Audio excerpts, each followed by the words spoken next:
Bismillahirrahmanirrahim. Assalamualaikum warahmatullahi wabarakatuh. Alhamdulillah wassalatu wassalamu ala Rasulillah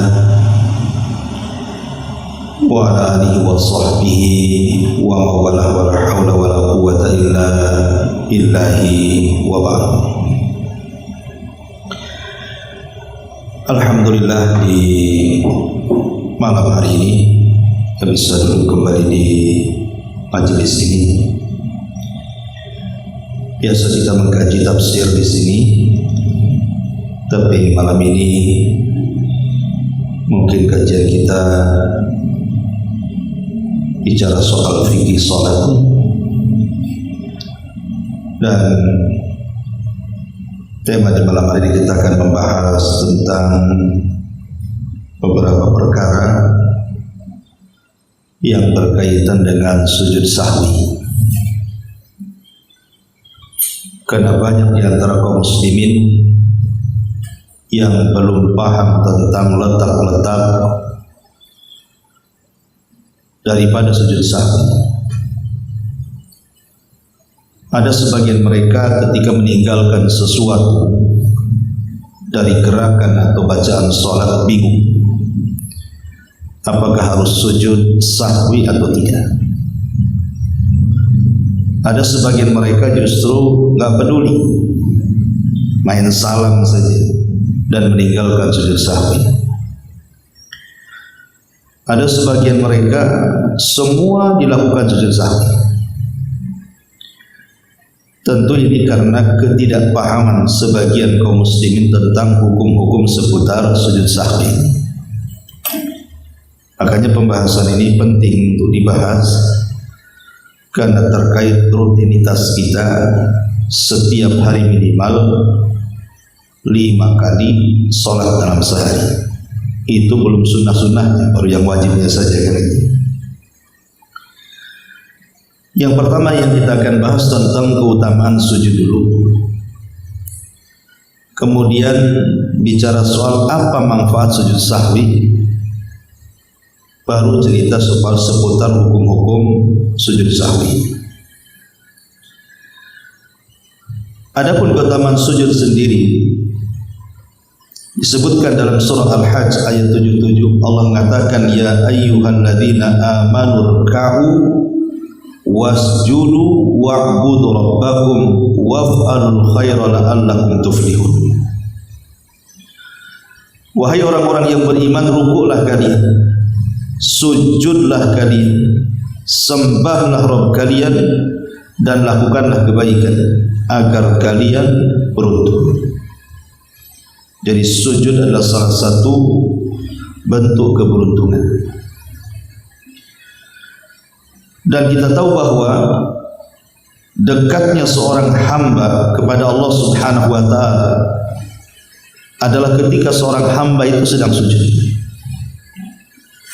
Dan itu disebutkan dalam sebuah hadis. Nabi SAW mengatakan, aqrabu ma yakunul abdu min rabbihi wa huwa sajid fa aktsirud du'a. Hamba yang paling dekat dengan Allah itu adalah ketika posisi dia sedang sujud, maka perbanyaklah doa di situ. Kemudian juga sujud ini di antara sebab di mana dosa-dosa kita akan digugurkan dan kebaikan akan dicatat dan derajat akan diangkat. Dan itu disebutkan dalam sebuah hadis, man sajada lillahi sajdatan kataballahu lahu biha hasanah wa qutta anhu biha khati'ah wa rufi'a lahu biha darajah. Barang siapa yang sujud karena Allah, walaupun sekali sujud, maka akan dicatat oleh Allah kebaikan, ataupun dicatat oleh Allah satu kebaikan, dan akan dihapus satu kesalahan, dan akan diangkat satu derajat. Kemudian juga sujud adalah alamat yang bisa membedakan umat Rasul dengan umat yang lainnya pada hari kiamat. Makanya Nabi SAW mengatakan, ma min ummati min ahadin illa ana a'rifuhu yaumal qiyamah. Kata Rasul, tidak ada satupun umat dari umat-umat yang ada pada hari kiamat, aku tahu mana umatku, kata Rasul. Kemudian sahabat bertanya, wa kaifa ta'rifuhu? Bagaimana engkau tahu wahai Rasul itu umatmu, sementara orang yang dibangkitkan pada hari kiamat itu sejak zaman Adam sampai yang terakhir mati kan? Gimana caranya tahu engkau itu umatnya? Maka Rasul SAW mengatakan, dia mengatakan, karena aku tahu seperti kuda hitam yang begitu banyak, di tengah-tengah itu ada kuda putih. Ini kiasan, Rasul mengkias seperti itu. Kalau ada rombongan kuda hitam, kok ada satu kuda putih, kan nampak itu maksudnya. Kemudian kata Nabi SAW, fa inna ummati yawma idzin ghurrus sujud muhajjaluna minal wudu. Karena nanti pada umat pada hari kiamat, maka tempat sujudnya akan bercahaya dan semua anggota wudunya juga akan bercahaya. Dari situ Rasul mengenali umatnya pada hari kiamat. Kemudian sujud juga adalah penyebab terbesar kita ini mendapatkan surga. Makanya ketika syaitan melihat orang yang sujud, maka syaitan itu akan menangis. Jadi iblis itu kalau melihat ada orang sujud, maka iblis itu akan menangis. Dan iblis mengatakan, umira bis sujud fasajada falahul jannah. Orang ini Allah perintahkan sujud, dia pula sujud, maka Allah kasih surga. Wa umirtu bis sujud fa asaitu faliyallah. Tapi aku diperintahkan sujud, aku pula enggan sujud, Allah janjikan aku dengan neraka. Berarti di sini sujud itu salah satu jalan menuju surga, karena iblis ini yang ngomong. Kalau ada orang sujud, apa kata iblis? Orang ini ya diperintahkan Allah sujud, sujud pula dia, maka dia dapat surga. Tapi aku dulu waktu disuruh sujud kepada Adam, enggan pula aku sujud, maka Allah sediakan neraka. Ma'asyiral muslimin yang dimuliakan Allah Azza wa Jalla. Kemudian juga sujud ini akan mendapatkan derajat yang paling tinggi di surga. Boleh jadi tidak akan didapat oleh banyak orang kecuali orang-orang yang ahli sujud. Sebagaimana riwayat Imam Muslim dari Rabi'ah ibn Ka'ab al-Aslami radhiyallahu anhu. Ketika dia sering membantu Rasul, kemudian Rasul kan tidak pernah melupakan kebaikan orang, maka Rasul mengatakan kepada Rabi'ah ibn Ka'ab al-Aslami yang ketika itu belum balik, anak kecil, ya Rabi'ah, kau sudah baik sekali selalu melayani aku, kata Rasul. Salini masyi, kalau gitu mintalah upah apa yang kau inginkan. Tiba-tiba kemudian Rabi'ah ibn Ka'ab al-Aslami mengatakan, as'aluka murafaqataka fil jannah. Aku hanya ingin menjadi temanmu di surga, wahai Rasul. Kata Rasul, baik. Tetapi kata Nabi, fa inni ala nafsika bi kathrati sujud. Bantu keinginanmu agar engkau menjadi temanku di surga dengan perbanyak sujud. Dari sini sujud mendapatkan tempat tinggi bersama Nabi, kawan bersama Nabi kan. Dan banyak lagi lah kalau keutamaan sujud ini. Lah di antara sekian banyak sujud, sujud kan macam-macam. Ada sujud solat, ada sujud tilawah kan gitu ya. Termasuk juga ada sujud sahwi. Ini pembahasan kita. Lah sujud sahwi sendiri, di antara faedahnya adalah dicantumkan dalam hadis yang dikeluarkan Imam Muslim dari sahabat Abi Sa'id Al-Khudri radhiyallahu anhu. Nabi SAW mengatakan, idza syakka ahadukum fi salatihi falam yadri kam shalla atsalatan aw arba'an falyatrahi syak wal yabni ala mastaiqan thumma yasjud sajdataini qabla an yusallim fa in kana shalla khamsan syafa'na lahu salatu wa in kana shalla tamaman wa in kana shalla tamam akanata targhiman lisyaitan, kanata targhiman lisyaitan.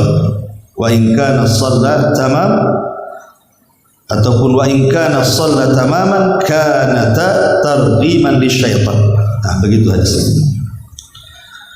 apabila salah seorang di antara kamu ragu dalam salatnya, ia tidak mengetahui apakah dia salat 3 rakaat kah, 4 rakaat, kan biasa kadang-kadang kita melupakan gitu. Tadi saya 3 rakaat ke 4 rakaat.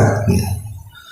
Maka hendaklah dia meninggalkan keraguan dan memantapkan apa yang ia yakini, kemudian sujud 2 kali sebelum salam. Maka bila dia telah salat 5 rakaat, genapkanlah salatnya. Bila ternyata salatnya telah cukup, maka kedua sujud itu sebagai penghinaan kepada syaitan. Dari sini kita tahu hikmah sujud sahwi apa? Menghina setan. Ini hikmah kenapa disyariatkan sujud sahwi, dalam rangka menghina setan. Baik, kalau kita sudah tahu hikmahnya berarti kan penting sekali. Karena setan itu kan musuh kita yang nyata. Kita harus menghinakan mereka. Masyaallah muslimin yang muliakan Allah Azza wa Jalla. Banyak sebenarnya riwayat-riwayat tentang masalah sujud sahwi. Kalau kita baca semuanya sampai ada sekitar, yang saya tulis di sini ada 6 atau 7 gitu kan. Mungkin waktunya juga mepet. Kita ringkas sajalah, enggak usah dibaca riwayat-riwayatnya. Nanti terlalu lama. Kita bicara langsung kepada poin tentang hukum sujud sahwi saja. Masyaallah muslimin yang muliakan Allah Azza wa Jalla. Salat itu terdiri dari 3 perkara kan? Ucapan, perbuatan, dan niat. Itu salat. Salat itu cuma ada 3 rangkaian ini saja. Kalau tidak ucapan, perbuatan. Kalau tidak perbuatan, niat. Ini salat terangkai dari 3 kata. Ucapan, perbuatan, niat. Tetapi juga di sana salat juga terangkai dari 3 perkara juga. Di sana ada rukun, di sana ada wajib, di sana ada sunnah. Ada namanya rukun salat, ada wajib salat, ada sunnah salat, baik sunnah ucapan atau sunnah perbuatan. Di sana ada yang keempat yang disebut dengan syarat, tetapi syarat kan di luar salat. Syarat itu di luar salat. Seperti harus Islam yang salat itu, kemudian yang kedua berakal, kemudian harus tamyiz, bisa membedakan, kemudian juga tidak ada hadas, baik hadas kecil atau hadas besar, kemudian tidak ada najis yang menempel pada badan, pakaian atau tempat salat gitu ya, kemudian juga menutup aurat, kemudian masuknya waktu salat, kemudian menghadap kiblat, termasuk juga niat. Itu namanya syarat. Ya, syarat itu dilakukan sebelum salat. Dan syarat ini menentukan sah dan tidaknya ibadah. Kalau 9 syarat ini ada, berarti sah ibadahnya. Tapi kalau 9 ini tidak ada, atau salah satu dari 9 ini tidak ada, berarti tidak sah ibadahnya. Tapi kita tidak membicarakan syarat, ya, karena syarat ini di luar salat. Kita bicarakan soal 3 ini, rukun, wajib, sunnah. Kenapa kita harus membicarakan 3 perkara ini? Rukun, wajib, dan sunnah. Nanti ada kaitan dengan sujud sahwi masalahnya. Jadi 3 perkara ini juga masuk dalam pembicaraan sujud sahwi. Yang pertama, adapun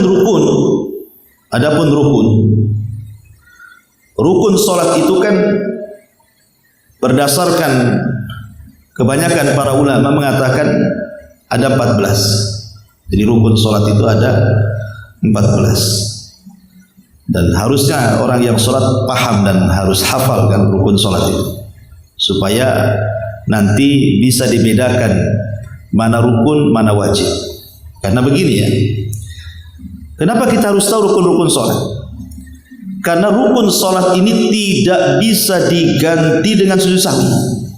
Kalau orang meninggalkan rukun, tidak bisa diganti dengan sujud sahwi. Itulah kenapa kita harus tahu rukun.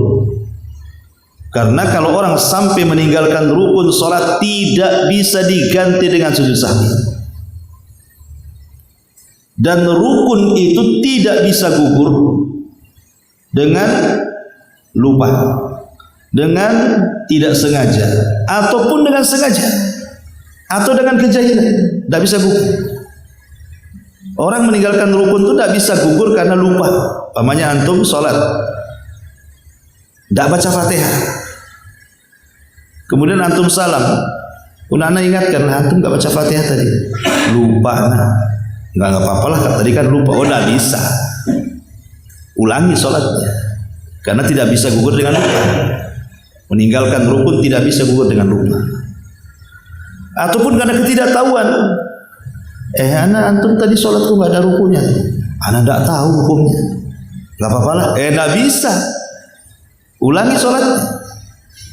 Dia tidak bisa gugur dengan lupa ataupun karena jahil, ataupun ketidaksengajaan, ataupun karena sengaja. Meninggalkan rukun itu batal. Nggak ada cerita. Nggak bisa diganti dengan sujud sahwi juga. Ya, makanya kenapa saya katakan harus paham rukun ini. Sebab takut diantara kita meninggalkan rukun karena mungkin dia lupa, ataupun ketidaksengajaan, atau karena kejahilan, atau karena disengaja. Dia tidak tahu hukumnya, bahwa itu membatalkan sholat dan harus mengulang sholat, kan begitu. Itulah pentingnya mengenal rukun. Dan yang terkait dengan hukum sujud sahwi ini lah, rukun ini tidak bisa diganti dengan sujud sahwi. Batal, selesai, diulang. Jadi kalau seandainya meninggalkan rukun secara sengaja, sudah nggak ada cerita, batal sholatnya, ulang. Tapi kalau seandainya meninggalkannya karena lupa, meninggalkan rukun karena lupa, pun tidak bisa diganti dengan sujud sahwi. Tetapi dia harus mendatangkan rukun yang ditinggalkannya. Terus mengganti itu. Pamannya dia itu meninggalkan sujud, harus diganti sujudnya. Baru kemudian setelah itu sujud sahwi. Sujud sahwi itu hanya sekedar untuk menghina setan saja. Nah, ini kenapa harus paham 14 rukun ini. Pertama, al-qiyam, berdiri. Berdiri dalam salat wajib itu rukun, tidak boleh tinggalkan. Kalau sanggup berdiri, tidak berdiri, batal salatnya. Yang kedua, takbiratul ihram. Takbiratul ihram bukan ngangkat tangan, tapi ucapan Allahu Akbar. Bukan begini. Ini bukan takbiratul ihram ngangkat tangan. Ini sunnah. Walaupun antum nggak ngangkat pun sah salatnya. Tapi ucapan Allahu Akbar jangan ditinggalkan. Kemudian yang ketiga, bacaan qiraatul Quran, bacaan qiraatul Fatihah. Membaca Fatihah. Rukun. Orang kalau nggak baca Fatihah dalam sholat, tidak sah sholatnya. Lupa Ustaz, tidak sah sholatnya. Mau lupa mau nggak tahu, tetap batal sholatnya kalau nggak dibaca. Ya. Kemudian yang keempat, rukun. Kemudian yang kelima, bangkit daripada rukun. Kemudian yang keenam, sujud dengan 7 anggota sujud. 2 kaki, 2 lutut, 2 tangan, dahi dan hidung harus nempel di bumi. Kalau sujud kakinya ke atas, nggak sah sujud, harus nempel semuanya. Karena itu rukun. Kemudian bangkit dari sujud. Yang nomor 7, yang nomor 8, kemudian duduk di antara 2 sujud. Itu rukun. Kemudian tumakninah pada semua rukun. Maksud tumakninah jangan tergesa-gesa. Ya, alon-alon bahasanya. Kemudian yang nomor 10, tasyahud akhir. Kalau tasyahud awal bukan rukun, dia wajib. Kemudian yang nomor 11, al-julus li tasyahudil akhir. Duduk ketika tasyahud akhir. Kalau yang apa bedanya tasyahud akhir dengan duduk tasyahud akhir? Kalau tasyahud akhir itu bacaan dari at-tahiyat sampai syahadat, itu namanya tasyahud. Ya, kalau disebut tasyahud artinya bacaan dari at-tahiyat sampai syahadat, itu tasyahud. Kalau disebut tasyahud akhir maksudnya membaca tahiyat dengan syahadat, baca kemudian sholawat, kan gitu ya. Tapi kalau duduk, ya duduknya tuh dua-duanya rukun, baik baca at-tahiyat sampai syahadatnya atau duduknya sendiri adalah rukun. Yang nomor 10, nomor 11, nomor 12, as-salatu ala nabi, sholawat Allahumma sholli ala Muhammad, salat Ibrahimiyah dalam tasyahud akhir ya, bukan dalam tasyahud awal, tasyahud akhir itu rukun. Kemudian tartib, harus tartib salat itu, mulai dari takbiratul ihram, kemudian berdiri baca Fatihah dan begitu seterusnya. Jangan takbiratul ihram sama sujud bangkit lagi, itu tidak tartib namanya. Tartib itu rukun. termasuk 2 salam ketika selesai sholat. 2 salam itu bukan nengokan wajah. Maksudnya salam itu ucapan assalamualaikum. Walaupun antum nggak gini-gini pun sah-sah saja. Antum diam saja nih. Assalamualaikum warahmatullahi. Assalamualaikum, sah nggak apa-apa. Karena nengok ke kiri kanan ini sunnah hukumnya. Maksudnya gitu ya. Itu yang rukun. Lah antum harus tahu nih. Ini 14 rukun. Ini 14 rukun kalau ditinggalkan secara sengaja batal sholat. Dan tidak bisa gugur karena lupa. Lupa saya tidak bisa meninggalkan rukun karena lupa, tetap batal. Tidak tahu Ustaz, tetap batal. Tidak sengaja Ustaz, tetap batal. Nah gitu. Lalu apa yang harus dilakukan? Kalau dalam posisi sholat kemudian dia meninggalkan rukun, maka dia harus mendatangkan rukun yang ditinggalkannya, baru sujud sahwi. Sujud sahwi itu bukan untuk mengganti rukunnya, tapi untuk menghina setannya. Karena mungkin setan datang melupakan kita, akhirnya lupa rukun gitu maksudnya. Sampai di sini paham?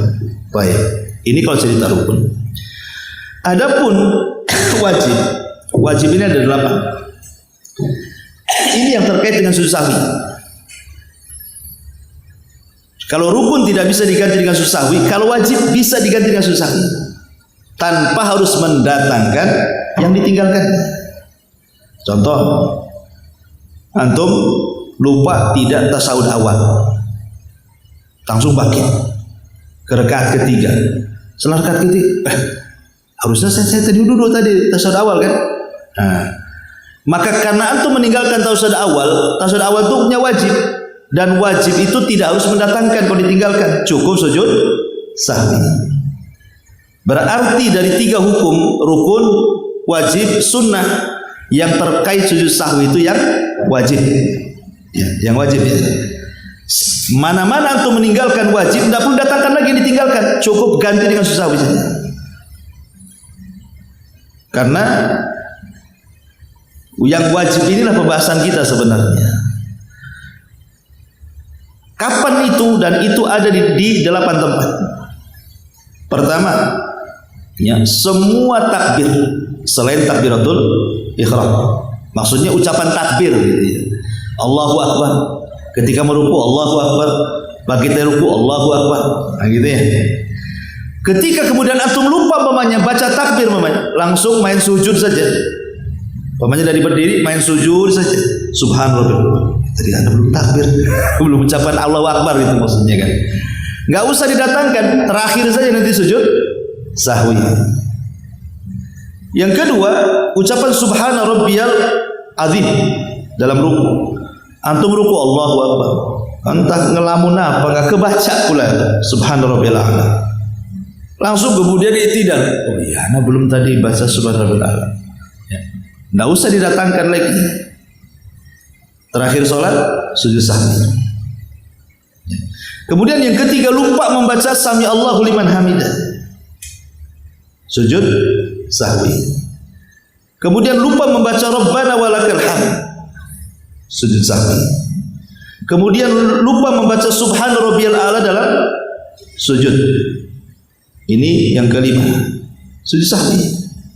Kemudian antum lupa membaca Rabbighfirli, bacaan di antara 2 sujud. Lupa, oh ya tadi saya enggak baca, sujud sahwi.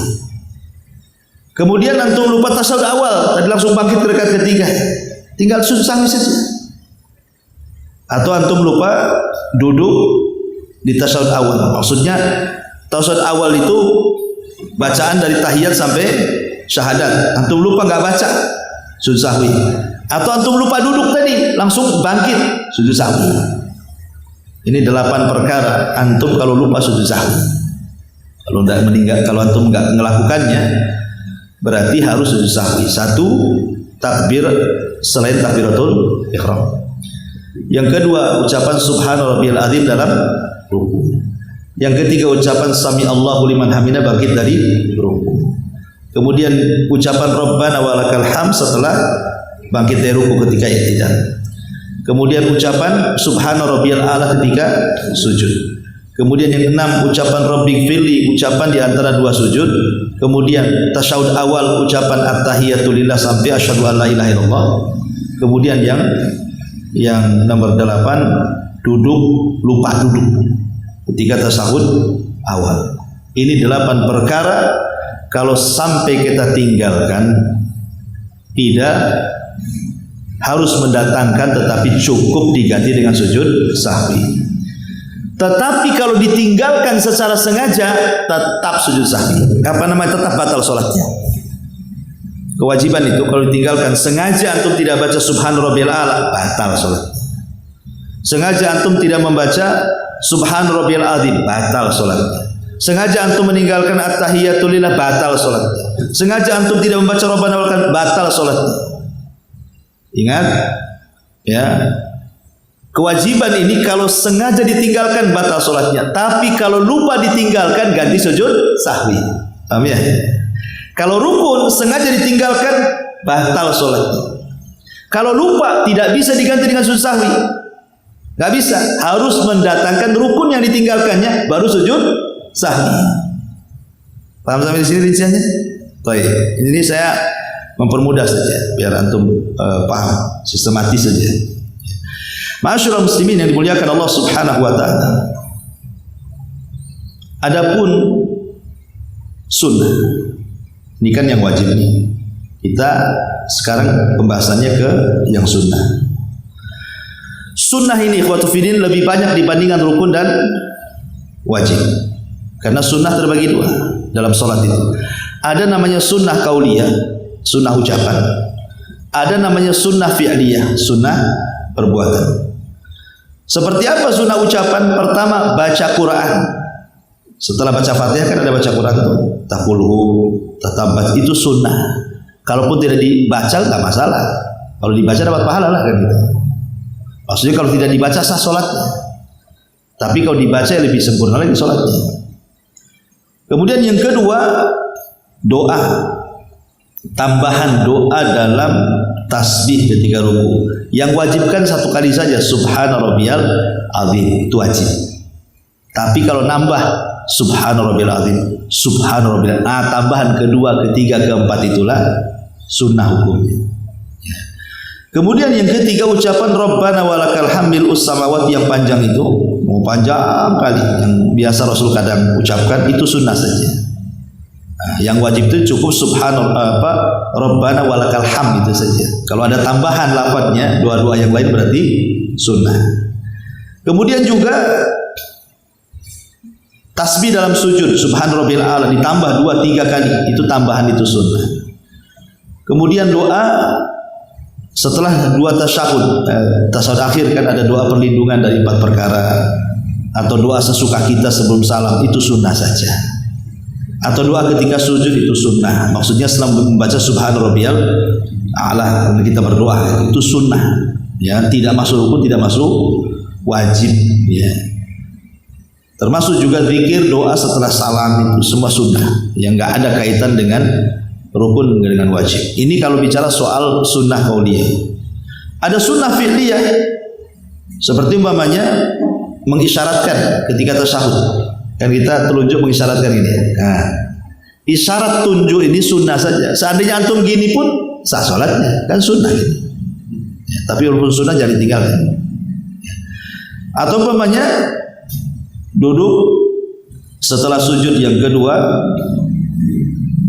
duduk setelah sujud yang kedua, mau bangkit ke atas itu kan, duduk istirahat ya.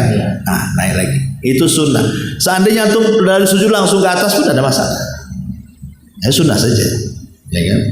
Kemudian juga an-nuzul ila sujud alal yadaini qabla rukbataini. Ketika antum merobohkan dari atas hendak sujud, kemudian tangan dulu sebelum lutut. Sunnah saja, mau lutut dulu boleh, mau tangan dulu boleh, tidak ada masalah. Ya. Kemudian meletakkan tangan di sini. Sunnah. Atau iltifat, assalamualaikum, maksudnya gerakan kepalanya ini sunnah saja. Yang penting assalamualaikumnya itu yang rukun. Ya, tapi kalau gerakan begini, ini seandainya antum assalamualaikum, sah. Tapi kan menyelisih sunnah gitu maksudnya.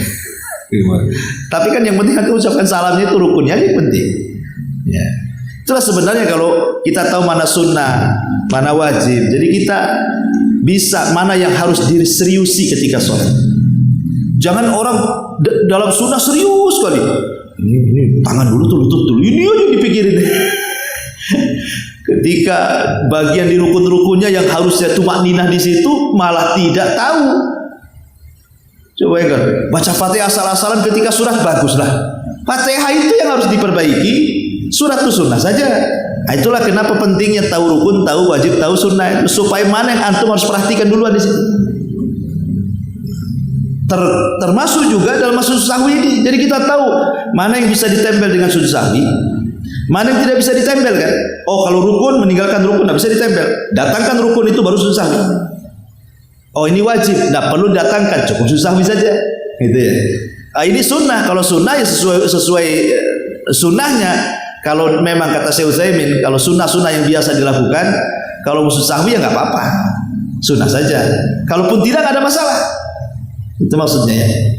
Jadi ini globalnya hukum sujud sahwi sebenarnya seperti itu. Nah, sujud sahwi juga itu sebabnya karena 3. Kenapa sampai disyaratkan sahwi? Sebabnya karena 3. Pertama karena ada tambahan dalam sholat. Yang kedua ada pengurangan dalam sholat. Yang ketiga karena ragu-ragu. Jadi sujud sahwi itu disyariatkan gara-gara 3 perkara ini. Antum nambah, antum kurang, antum ragu. Nah, disyariatkanlah sujud sahwi. Pertama nambah. Antum sholat duhur 4 rakaat. 4 rakaat. Kemudian antum bangkit ke rakaat ke-5.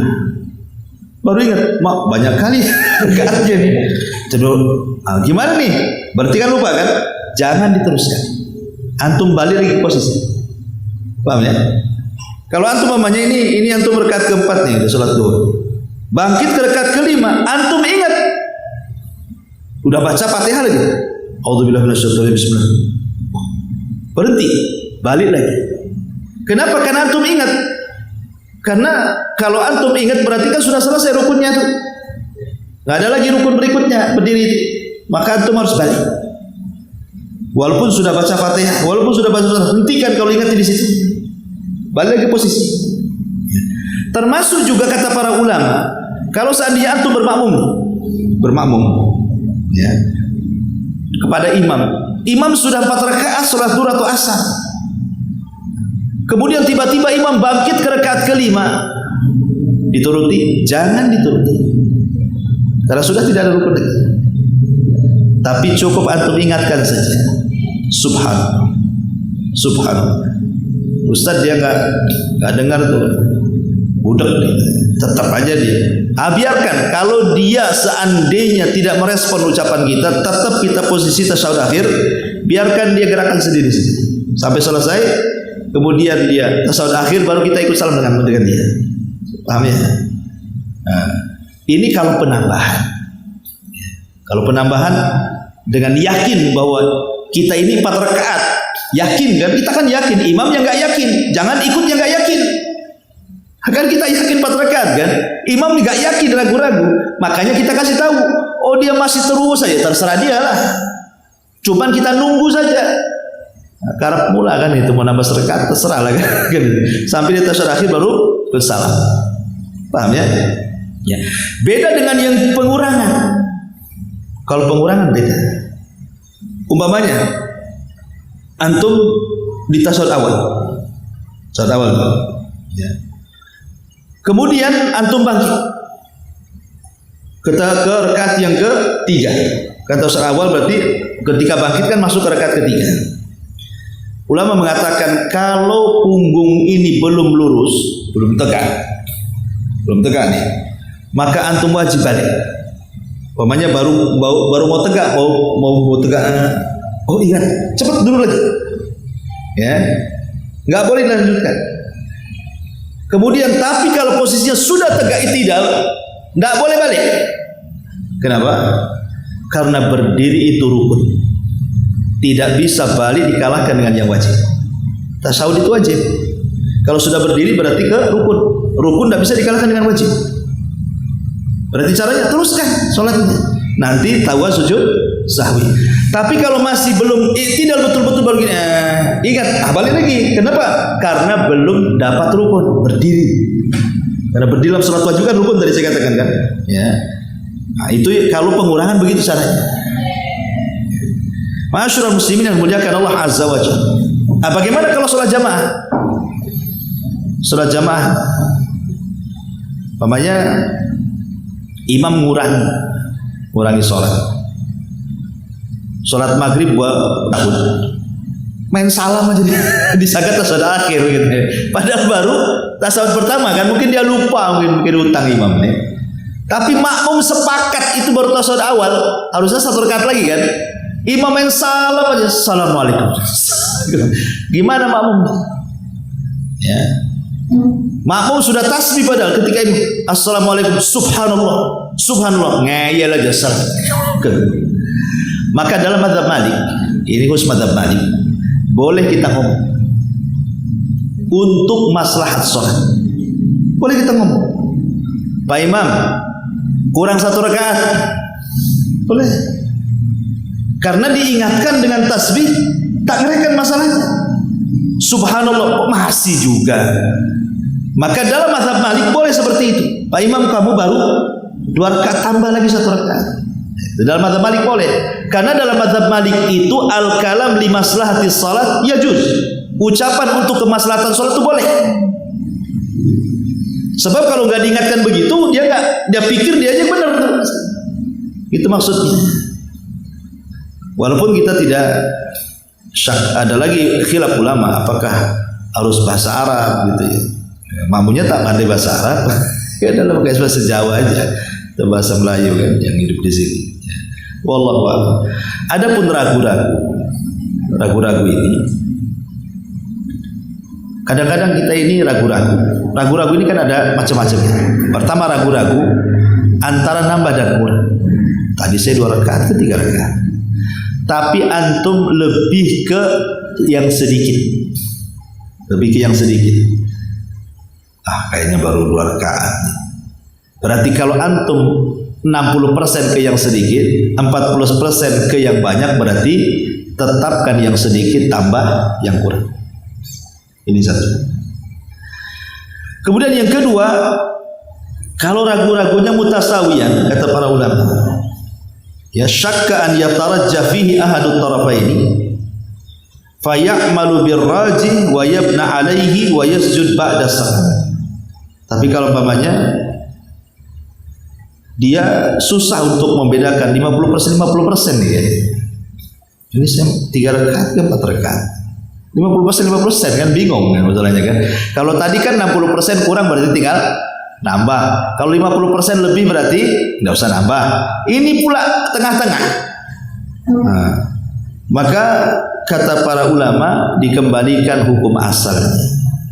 Hukum asalnya ya ke yang sedikit berarti nambah baru dilakukan sujud sahwi.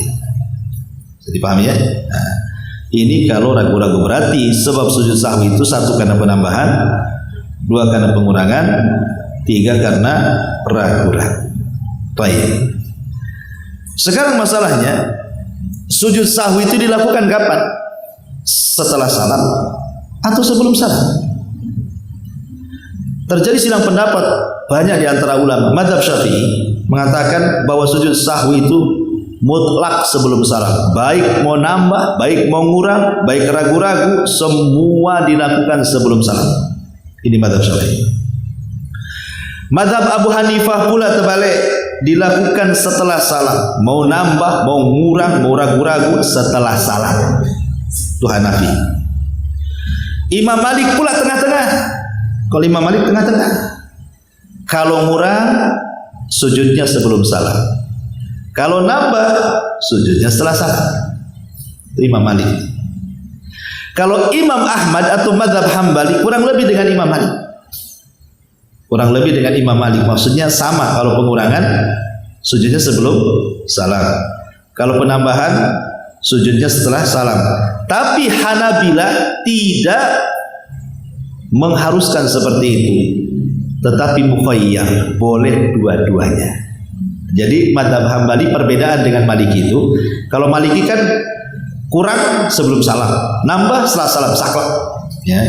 Tapi kalau mazhab Hambali memang sama pendapatnya, kurang sebelum salam, nambah sujudnya setelah salam. Tapi di ujung pendapatnya boleh dua-duanya, gitu ya.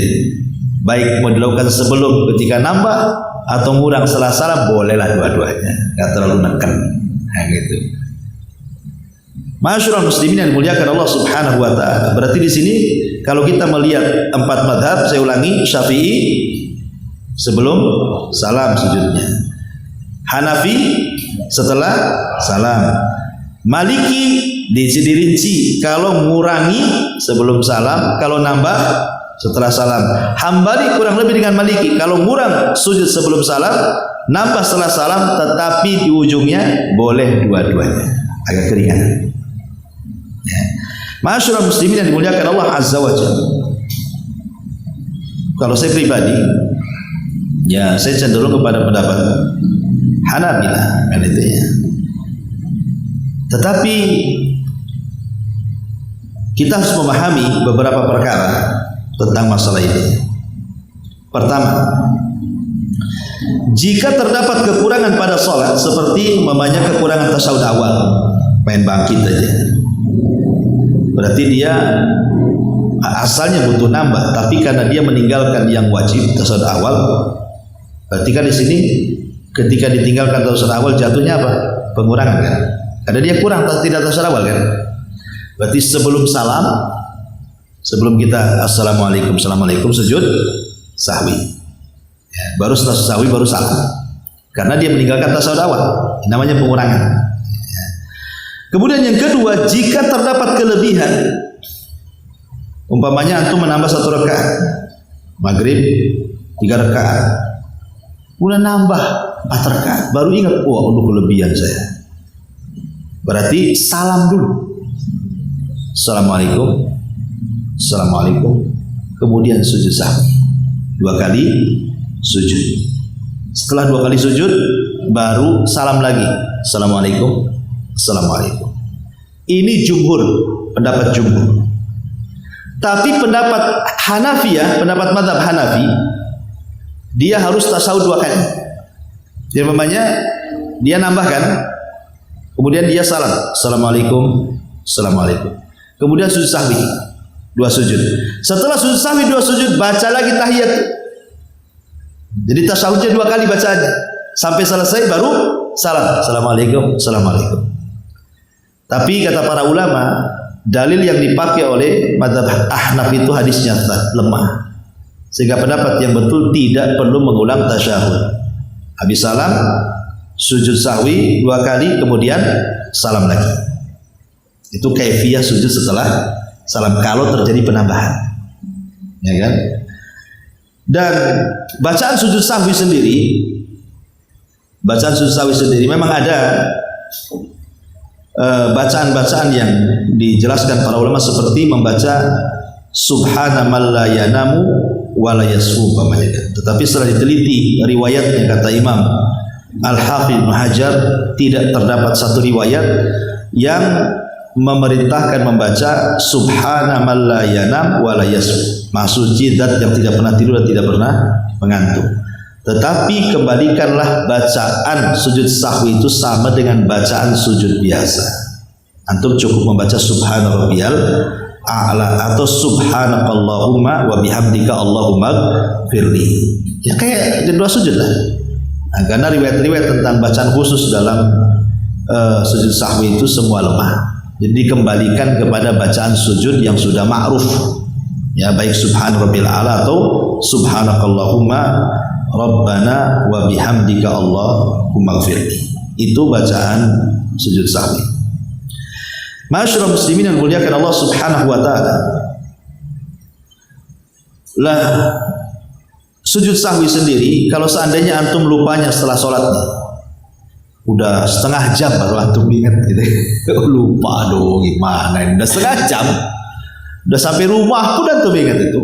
Dari masjid udah makan, udah minum, ingat antum lupa tuh. Tadi saya tasyahud awal tak ya? Udah setengah jam. Macam mana ini kan itu?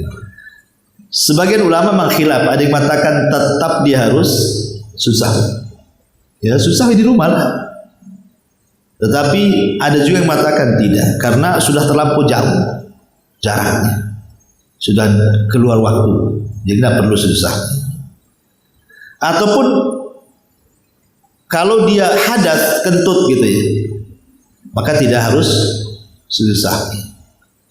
Walaupun ada yang mengatakan kalau kentut tetap dia harus wudu sujud sahwi lagi katanya. Tapi ini pendapat yang jauh, wallahu a'lam. Ya, sehingga intinya bahwa ada yang berpendapat kalau sudah 1 jam atau setengah jam boleh sujud sahwi,